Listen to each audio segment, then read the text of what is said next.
গভীর রাত। শিয়ালটা পা টিপে টিপে শেষ বাচ্চাটির দিকে এগোচ্ছিল। আর মাত্র একটা, ওটাকে খেলেই আজকের মতো ভোজ শেষ করব। আয় রে বাপ, আমার পেটে আয়।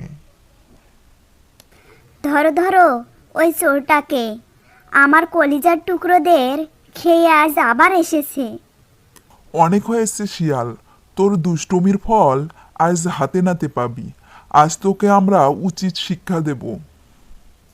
আরে আরে, ওরে খরগোশ, ওরে পিছা, আমাকে ছেড়ে দাও। আমি আর কখনোই এমন কাজ করব না। ভুল হয়ে গেছে। কি হে শিয়াল পণ্ডিত, খাঁচার ভেতর দিনকাল কেমন কাটছে? শোনো শোনো, তোমরা আমাকে ছেড়ে দাও। আমি আমার ভুল বুঝতে পেরেছি।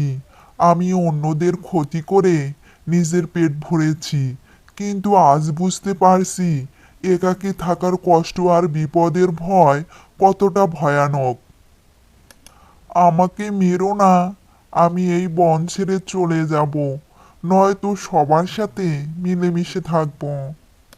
তোমরা শিয়ালকে ছেড়ে দাও। ও যখন নিজের ভুল বুঝতে পেরেছে তখন ওকে আর আটকে রেখে লাভ নেই। ঘৃণা দিয়ে নয়, আমরা ওকে ভালোবাসা দিয়ে বদলে দিতে চাই। ঠিক আছে টুনি, তোমার মন অনেক বড়। শিয়াল, টুনি তোকে ক্ষমা করে দিয়েছে। আজ থেকে যদি কোনো পশু পাখির ক্ষতি করিস তবে বন থেকে চিরতরে তাড়িয়ে দেব। ধন্যবাদ টুনি দিদি, তুমি আমার প্রাণ বাঁচালে।